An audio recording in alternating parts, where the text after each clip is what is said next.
Hello hi welcome नमस्ते, मेरा नाम ऋतिक और आज हम फिर से बात करेंगे एक और इंटरेस्टिंग कंसेप्ट के बारे में। तो ये वीडियो सेमेस्टर 3 के उन बच्चों के लिए मोस्ट इंपोर्टेंट होने वाली है जो बच्चे इग्नू में पढ़ रहे हैं और जिनके पास सब्जेक्ट है इंटरमीडिएट माइक्रो इकोनॉमिक्स फर्स्ट या फिर सब्जेक्ट कोड है BECC 105। तो चलिए शुरू करते हैं आज की वीडियो को। और ये वीडियो इग्नू के लिए ही इंपॉर्टेंट है क्योंकि ये मैं इग्नू के स्टडी मटेरियल के अकॉर्डिंग ही बना रहा हूँ और इस कंप्लीट सीरीज के नोट्स भी ऑलरेडी प्रिपेयर हो चुके हैं with important question answer PDF। जिन बच्चों को नोट्स परचेज करने हैं वो इस नंबर पर जाए 9667836336 व्हाट्सएप करके नोट्स ले सकते हैं। अब हम समझते हैं आज का कंसेप्ट। तो हम चालू कर चुके थे ब्लॉक नंबर 2 को, जो क्या था, प्रोडक्शन एंड कॉस्ट के बारे में, ठीक है। और यहाँ पे हम बात कर रहे थे यूनिट नंबर 5 की। यूनिट नंबर 5 आप लोगों को याद होगा, production function with one and more variable inputs. तो वैसे तो इसके ऊपर हम काफी चीज डिस्कस कर चुके हैं कि प्रोडक्शन क्या होता है, प्रोडक्शन फंक्शन क्या होता है, long run production function, short run production function. आज हम बात करेंगे आइसोक्वेंट कर्व के बारे में, ठीक है। तो चलो देखते हैं आज हमें इस टॉपिक में क्या क्या पढ़ना है। तो आइसोक्वेंट्स जो है ना वो कंप्लीटली हम डिस्कस करेंगे। और एक बात और भाई, जो भी बच्चे प्लीज इस वीडियो को, ठीक है, शेयर कर देना। जो बच्चे इग्नू अड्डा पे देख रहे हैं या फिर कॉलेज अड्डा पे देख रहे हैं और उनके जो दोस्त हैं वो इग्नू में पढ़ते हैं तो उनको भी शेयर कर देना। और इस जो चैनल का लिंक है वो मैं डाल दूंगा इस वीडियो के डिस्क्रिप्शन में। तो जो बच्चे इस वीडियो को कॉलेज अड्डा पे देख रहे हैं वो इग्नू अड्डा को भी सब्सक्राइब जरूर कर लेना, ठीक है। अब हम चालू करते हैं कंसेप्ट। अब देखते हैं आइसोक्वेंट्स क्या होते हैं। तो जिन्होंने आईसी कर्व ऑलरेडी पढ़ा हुआ है तो उनके लिए तो आइसोक्वेंट समझना बहुत ही ईजी है, क्योंकि इंडिफरेंस कर्व जैसे काम करता है ना, सेम काम आइसोक्वेंट करता है। लेकिन इंडिफरेंस कर्व किसके लिए था? वो था कंज्यूमर्स के पॉइंट ऑफ व्यू से, कंज्यूमर की सेटिस्फैक्शन, कंज्यूमर की यूटिलिटी को समझने के लिए। लेकिन ये जो है ना, ये है प्रोड्यूसर के पॉइंट ऑफ व्यू से इंपॉर्टेंट कि प्रोड्यूसर कैसे अपने इनपुट्स को, अपने फैक्टर प्रोडक्शन को यूज करता है, वो सब देखते हैं हम आइसोक्वेंट के अंदर। क्योंकि जो कंज्यूमर उसका अपना काम था, कंज्यूमर जो चाहता क्या था कि अपने सेटिस्फैक्शन को मैक्सिमम करेगा, लेकिन प्रोड्यूसर का अपना काम होता है, उसका काम क्या होता है, प्रॉफिट मैक्सिमाइजेशन।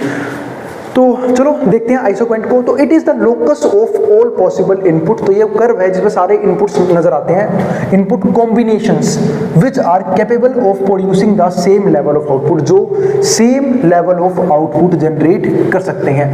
जैसे ये भी देखो, ये हमारे पास एक आइसोक्वेंट कर्व है, इसके ऊपर आप कोई सा पॉइंट लोगे ना, चाहे आप ये वाला ए वाला पॉइंट ले लो, ये बी ले लो, ये सी ले लो, इन सब पे जो है ना क्वांटिटी का लेवल, आउटपुट का लेवल क्या रहेगा, सेम रहेगा। बस पता फर्क क्या है, अगर आप इस ए पॉइंट को देखो तो यहाँ पे कैपिटल बहुत ज्यादा यूज हो रही है और लेबर बहुत कम यूज हो रही है। तो मैं कह सकता हूँ कि ये कैपिटल इंटेंसिव मेथड को यहाँ पे फॉलो किया जा रहा है ए फॉर्म के द्वारा। जो बी है वो कैपिटल भी सेम रेशियो में ले रही है ऑलमोस्ट और लेबर भी सेम रेशियो में। और जो सी है वो कह रही है कि भाई हम कैपिटल ज्यादा यूज नहीं करेंगे, हम मशीनरी ज्यादा यूज नहीं करेंगे, हम फिक्स्ड एसेट्स ज्यादा यूज नहीं करेंगे, बट हम लेबर ज्यादा यूज करेंगे। तो ये जो है ना अलग अलग रेशियो में कैपिटल और लेबर की क्वांटिटी को दिखाता है। जैसे ऊपर लिखा भी हुआ ना, इसमें क्या है, ऑल पॉसिबल इनपुट कॉम्बिनेशन, सारे possible input combinations which are capable of producing the same level of output. लेकिन आउटपुट लेवल क्या रहेगा, सेम रहेगा। All the possible combinations of labour and capital. For instance जैसे L1 K1 हो गया, L2 K2 जैसे मैंने दिखाया, L3 K3 produce a constant level of output. ये सब जो है ना मिलके एक कांस्टेंट लेवल का आउटपुट जनरेट कर रहे हैं। यानी कि यहाँ पे आउटपुट में कोई चेंज नहीं है, A पॉइंट हो, B पॉइंट हो, चाहे C पॉइंट हो, आउटपुट का लेवल सेम रहेगा। बस चेंज किस में होगा, इनपुट्स में, कि कभी हम कैपिटल ज्यादा यूज कर रहे हैं तो लेबर कम यूज कर रहे हैं, और कभी लेबर ज्यादा यूज कर रहे हैं तो कैपिटल कम यूज कर रहे हैं। तो ये चीज थी यहाँ पे। अब बात आती है इसके प्रॉपर्टीज के बारे में। जैसे आप लोगों को याद होगा ना, इंडिफरेंस कर्व में भी क्या था कि कंज्यूमर अलग अलग गुड्स को किन कॉम्बिनेशंस में यूज करता है, लेकिन उसका सेटिस्फैक्शन सेम रहेगा, यहाँ पे आउटपुट का लेवल सेम रहेगा। तो वो बच्चे जिन्होंने पढ़ रखा है इंडिफरेंस कर्व, उनके लिए तो ये टॉपिक बिल्कुल ही मक्खन है, बिल्कुल यूं ही समझ में आ जाएगा उन्हें जिन्होंने इंडिफरेंस कर्व समझ रखा है। और पढ़ा भी हमने इसी सीरीज के अंदर है उसे। अब यहां समझते हैं प्रॉपर्टीज ऑफ आइसोक्वेंट्स की आइसोक्वेंट की प्रॉपर्टी कौन कौन सी होती है।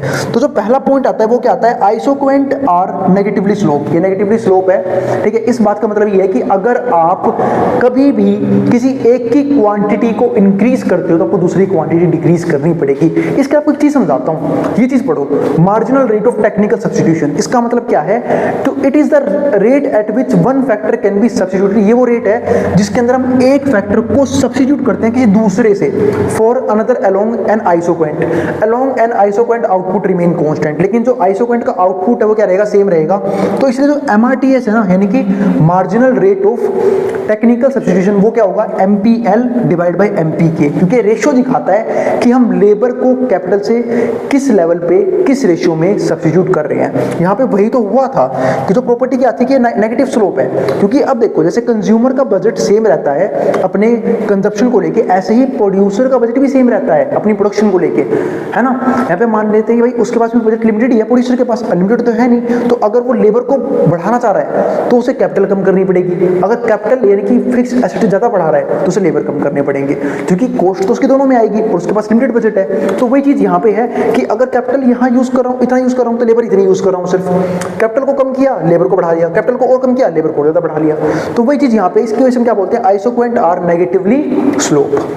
दूसरा पॉइंट क्या आता है, a higher isoquant represent a higher output, कि तो अगर आप कभी भी हायर आइसोक्वेंट पे जंप कर गए तो आप ज्यादा आउटपुट जनरेट कर सकते हो। इस बात का मतलब पता है क्या है, अब ये देखो, ये इसे बोलते हैं आइसोक्वेंट मैप। ये आइसोक्वेंट मैप है, यानी कि जब हम बहुत सारे आइसोक्वेंट कर्व को अलग एक ही कर्व पे दिखाते हैं, इसको हम बोलते हैं आइसोक्वेंट मैप। जैसे ये देखो Q1 Q2 Q3, तो जब हम हायर आइसोक्वेंट पे जाएंगे तो हम क्वांटिटी को यानी कि प्रोडक्शन को बढ़ा सकते हैं, क्योंकि हायर आइसोक्वेंट का मतलब क्या है कि कंज्यूमर के पास प्रोड्यूसर के पास बजट ज्यादा आ गया है, अब वो ज्यादा कैपिटल यूज कर पा रहे हैं, ज्यादा लेबर यूज कर पा रहा है, तो जिसकी वजह से हायर आइसोक्वेंट का मतलब है कि ज्यादा आउटपुट का लेवल। इसका मतलब अगर मैं आपसे ये पूछूं कि इस आइसोक्वेंट कर्व के अंदर सबसे ज्यादा आउटपुट लेवल कहां पे जनरेट होगा, तो आप बोलोगे भैया इतनी सिंपल सी बात, Q3 पे जनरेट होगा। उससे कम पूछो तो Q2 पे जनरेट होगा, और सबसे कम आउटपुट लेवल कहां पे जनरेट होगा, Q1 पे होगा। तो वही चीज यहाँ पे ये बनती है दूसरी property, higher isoquant represent higher level of output. इसके बाद तीसरी चीज क्या आती है, no two isoquant intersect each other. ये चीज आईसी में भी समझाई थी मैंने आपको, आईसी में तो डीप में समझाया था, यहाँ पे लिख दिया है कि भाई दो आइसोक्वेंट कभी भी एक दूसरे को काट नहीं सकते हैं, भी ध्यान रखना। जैसे कि दो आईसी कर्व एक दूसरे को नहीं काट सकते कंज्यूमर के केस में, ऐसे ही प्रोड्यूसर के केस में दो आइसोक्वेंट कभी एक दूसरे को नहीं काट सकते, क्योंकि सबके सब जो है ना अलग अलग लेवल की क्वांटिटी को दिखाते हैं। अब आते हैं फोर्थ पॉइंट की। फोर्थ पॉइंट क्या बोलता है, isoquants are convex to origin. अब जो आइसोक्वेंट है वो कन्वेक्स है ओरिजिन के, and the convexity of isoquant curves implies diminishing returns to a variable factor. ये दिखाता है diminishing returns to variable factor. जैसे हम पढ़ के आए ना शॉर्ट टर्म प्रोडक्शन फंक्शन में, कि जब एक प्रोड्यूसर अपने एक फैक्टर को चेंज करके ही अपने आउटपुट को चेंज करना चाहता है, यानी कि अपने एक वेरिएबल फैक्टर को ही इंक्रीज करके सिर्फ अपने इंक्रीज करके अपने आउटपुट को इंक्रीज करने की कोशिश करता है, तो होता पता है क्या है कि पहले तो उसका आउटपुट इंक्रीजिंग रेट से बढ़ेगा, फिर डिक्रीजिंग रेट से बढ़ेगा और फिर गिरना शुरू कर देगा। तो इसी को क्या बोलते हैं, diminishing returns to variable factor. इसी की वजह से आइसोक्वेंट कर्व जो है वो कन्वेक्स होता है। तो हमसे कोई भी क्वेश्चन पूछ सकता है कि भाई आइसोक्वेंट कन्वेक्स क्यों होता है, तो उसके दो रीजन है, एक तो स्लोप नेगेटिव, यहाँ पे बात करी थी फर्स्ट पॉइंट में, दूसरा कि भाई law of diminishing returns to variable factor, तो ये भी एक रीजन होता है। आइसोक्वेंट मैप की डेफिनेशन यहाँ पे लिख दी है, an isoquant map is a family of isoquant curve. ये आइसोक्वेंट कर्व की फैमिली होती है, यानी कि एक ही कर्व पे हम मल्टीपल आइसोक्वेंट्स यूज करते हैं। Curve represent a specific output level, जो अलग अलग आउटपुट लेवल को रिप्रेजेंट करता है। अब चलते हैं लास्ट टॉपिक की तरफ, जिसका नाम क्या है, आइसोक्वेंट लाइन। आइसोक्वेंट लाइन क्या होती है, तो ये हमारे पास कैपिटल, ये हमारे पास लेबर, ये हमारे पास क्या है, आइसोक्वेंट लाइन। अब इस आइसोक्वेंट लाइन का मतलब क्या है भाई, ये स्लोप है इसका W/R फैक्टर प्राइस रेशियो। इस बात का मतलब ये है कि यहाँ ये जो आइसोक्वेंट लाइन है ना, ये दिखाता है कि हम जो फैक्टर्स यूज कर रहे हैं और उसका प्राइस क्या है, उसका रेशियो, इसको बोलते हैं फैक्टर प्राइस रेशियो। तो कॉम्बिनेशंस ऑफ टू इनपुट्स, तो ध्यान रखना आइसोक्वेंट लाइन क्या होती है, combination of to inputs that employed by firm, जो फर्म एम्प्लॉय कर रही है, यानी फर्म लेके आ रही है प्रोडक्शन के लिए, for production process, for a given amount of budget, अपने बजट को देखते हुए, दूसरा प्राइजेस ऑफ फैक्टर को देखते हुए। यानी कि फर्म को जो है ना दोनों चीजें अफेक्ट करती हैं। एक तो जो हम फैक्टर्स बाहर से खरीद रहे हैं, जैसे कि फैक्टर प्रोडक्शन में लैंड ले सकते हैं किसी और से, तो लैंड के रेंट पे डिपेंड करेगा।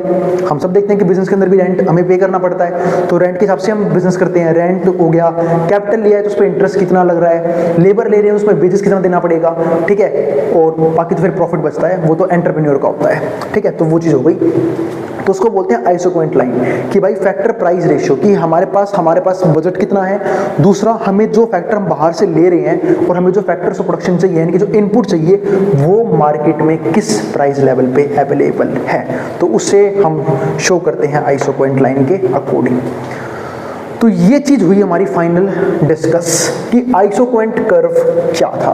तो आइसोक्वेंट एक बहुत ही छोटा टॉपिक था और मैंने काफी जल्दी समझा भी दिया क्योंकि हम लोगों ने इंडिफरेंस कर्व ऑलरेडी पढ़ा हुआ है, ठीक है। जिसे नहीं पढ़ा है भाई, इस प्लेलिस्ट में आपको वीडियो मिल जाएगी इंडिफरेंस कर्व के ऊपर भी, ठीक है। आप वो टॉपिक भी आराम से जाके देख सकते हो जहाँ पे मैंने इंडिफरेंस कर्व भी डिस्कस किया है, उसकी प्रॉपर्टीज को भी डिस्कस किया है, ठीक है। और ये सिमिलर था, बस फर्क इतना है कि इंडिफरेंस कर्व जो है वो कहीं ना कहीं कंज्यूमर के पॉइंट ऑफ व्यू से समझाया था मैंने, और जो आइसोक्वेंट है वो मैंने समझा प्रोड्यूसर के अकॉर्डिंग, ठीक है। अब मिलेंगे अगली वीडियो में जहां पे हम बात करेंगे मोस्ट इंपोर्टेंट टॉपिक इस चैप्टर के, प्रोड्यूसर इक्विलिब्रियम क्या होता है, ठीक है। वो हम देखेंगे अगली वीडियो में, अगले टॉपिक में, ठीक है। तो अगर वीडियो पसंद आई तो वीडियो को लाइक कर देना और चैनल को सब्सक्राइब भी कर देना ऐसी वीडियोस के लिए। उन बच्चों में शेयर भी कर देना जिन बच्चों का एग्जाम होने वाला हो सेम सब्जेक्ट का, ठीक है। जिनको नोट्स चाहिए वो इसमें जाके नोट्स ले सकते हैं। और भाई एक और मोस्ट इंपोर्टेंट बात फिर बोल रहा हूँ, जो बच्चे इस वीडियो को कॉलेज डेटा पे देख रहे हैं, एक नोटा का लिंक आपको मिल जाएगा इस वीडियो के डिस्क्रिप्शन में, वहां पे जाके उस वीडियो को भी सब्सक्राइब जरूर कर देना, उस चैनल को भी सब्सक्राइब जरूर कर लेना।